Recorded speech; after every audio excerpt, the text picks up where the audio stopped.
Hi there, I'm Ellen from the Charles and Elin Academy, and today I'm going to give you a little glimpse into the designing process of the pattern. So inside of the Charles and Elin Academy, there's also a pattern program where you get a new inspiring design every single month.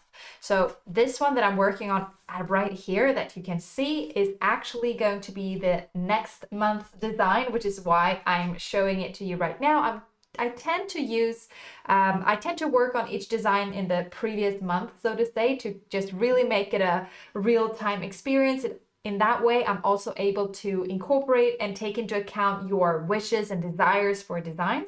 So this is actually from Budapest in Hungary. It's not necessarily this building, but Budapest patterns have been on request for a while now. So this is one of the oldest, if not the oldest, indoor market in Budapest, which I thought was just super, super cool. I'm always looking for buildings or street scenes or something that either has a history to it or just a really aesthetically looking design, maybe a special angle. I'm always looking for something that is a little bit intriguing, right? And when it's about historical buildings like this, it's embroidering, it really gives you that, how can I explain? It allows you to get to know the place better almost. With each stitch, I'm imagining all of the delicious foods that you can find inside of this market when you go there. And I'm wondering, I wonder how the food have evolved. I wonder what it was like to build this building. You see, I keep asking questions. Imagine what the walls have seen and heard in the oldest market in Budapest. It's the marketplace is usually where there's a lot of gossip and chit chat, and you see where I'm going. So this is really what intrigues me so much about architectural and street scene designs. So it's this type of pattern that you find inside of the pattern program. This is this month's design. It's just to show you an example of how a finished pattern can look like. This is from the south of Sweden, more specifically, it's the old town of Malmö, just next to, on the other side of the bridge of Copenhagen. I guess not everyone knows Malmö, but you most likely know Copenhagen. And there's a lot of bicycles here in the south of Scandinavia. We're using a lot of bicycles, and traditionally or typically, I just love to add a little bit of pop of color. Might not necessarily fill everything out. Some designs are completely filled out, others not. In case you want to browse just among tons of our patterns, I'll put the link just to the unique pattern shop below as well.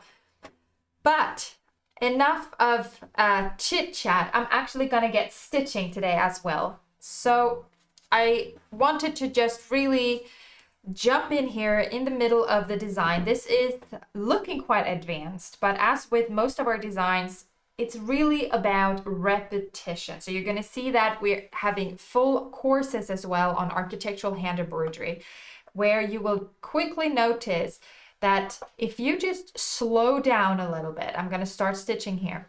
If you just slow down the pace and start working your way through the designs one line at the time, you're quickly going to notice that even the most advanced designs are going to fall into place. You're going to be able to manage it just perfectly, even if you have never done architectural designs before.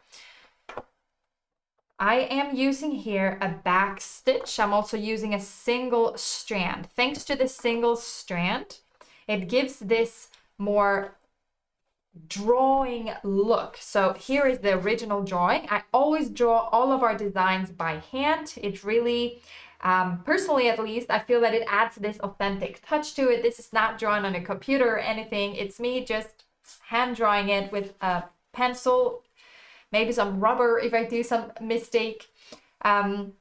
And then this is green because I've used a green ink pen as I transferred the design with carbon paper. We've got tutorials on that here on YouTube as well. And once again, complete courses inside of our membership that you can check out below.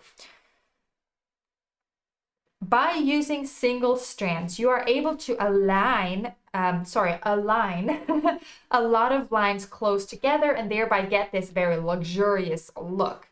And also add a lot of small details. The small details, let me zoom in a little bit. It's really going to just be a lot of straight stitches, single, unique, straight stitches. For the rest, when it's contour work like this, backstitch is your go-to. So where I'm at right now, this upper part of the roof, if you look really closely, the lines are slightly bent. And what to think about, what you do when the lines are slightly bent, it's still the backstitch technique, but you keep your stitches really short. You see, I made a very, very short stitch there.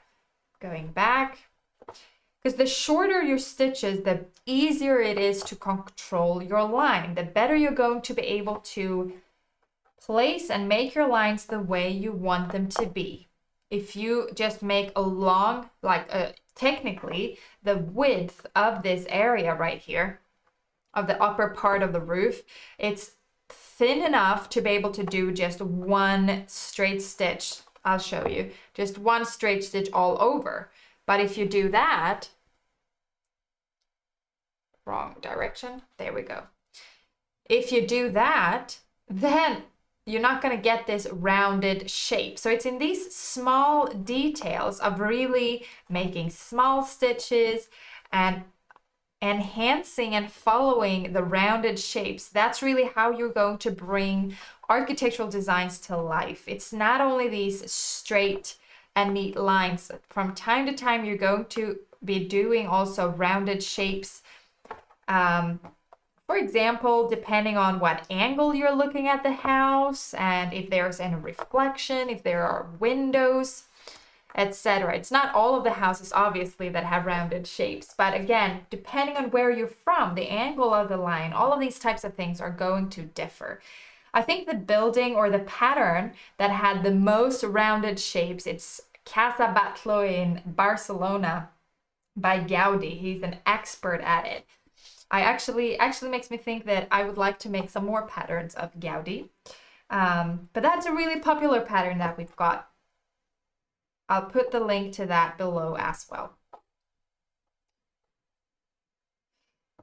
Anyway, this design is really straightforward in that it's main contour work. It's the backstitch design, backstitch technique.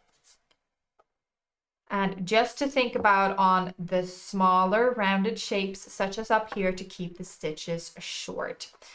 You may notice a little difference also between the stitched version and the drawing version. There are much more details on this one than you have here. The reason is that I have not actually transferred exactly all of the lines onto the fabric because, well, first of all, if you do that, it's very easy to get it all smeared out as you're stitching, okay? The lines using carbon paper for transfer, which is what I tend to do. Here I've used, for this one, I've actually used Pelican. It's here, it's from Amazon.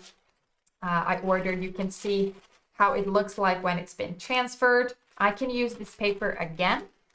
I love to reuse them like this. I don't have to spend a lot on carbon transfers.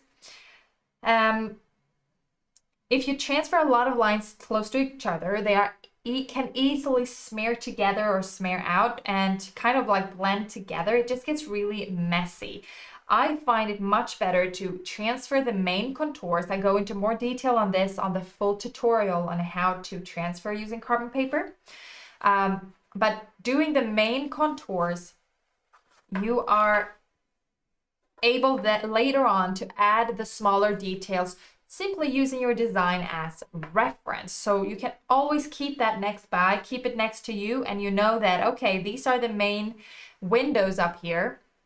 I see that there are double lines, okay? You can choose to do the double, stitch the inner line after, and also these small details on the wall. And if you don't like to do them, if you don't want to do these tiny, tiny details, you don't have to. Again, embroidery, I think, is so much about putting it at your level where you feel comfortable and where you enjoy the process. Because if you don't enjoy the process anymore, then you are most likely not going to continue, which would be an absolute shame because embroidery is just so great. Clearly, I'm a bit biased as I also have an academy with embroidery, but I would never have started it if I wasn't truly passionate about this art form.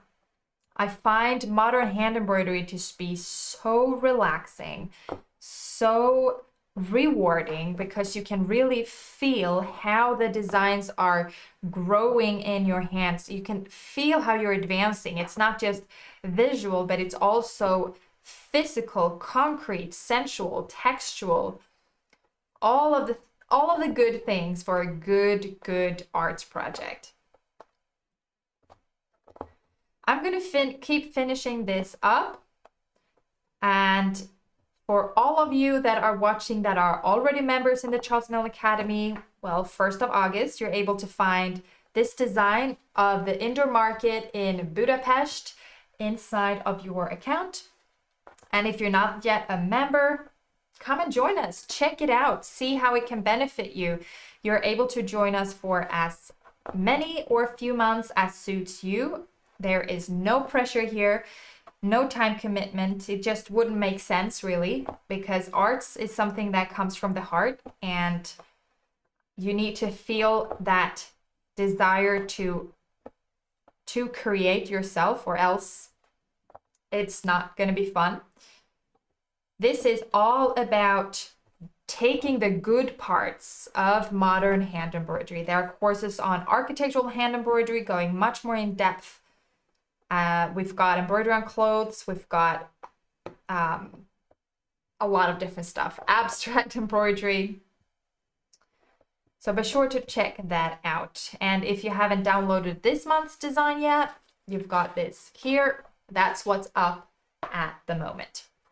Okay, thank you so much for checking in. This was just a little, like I said, a little glimpse into my current work in progress. Next up, next week's video, I'm going to be finishing up the canvas project of the sunset that I've been working on, and also starting a new canvas project. I actually purchased a few black canvases. Oh, funny, you can see my face from underneath.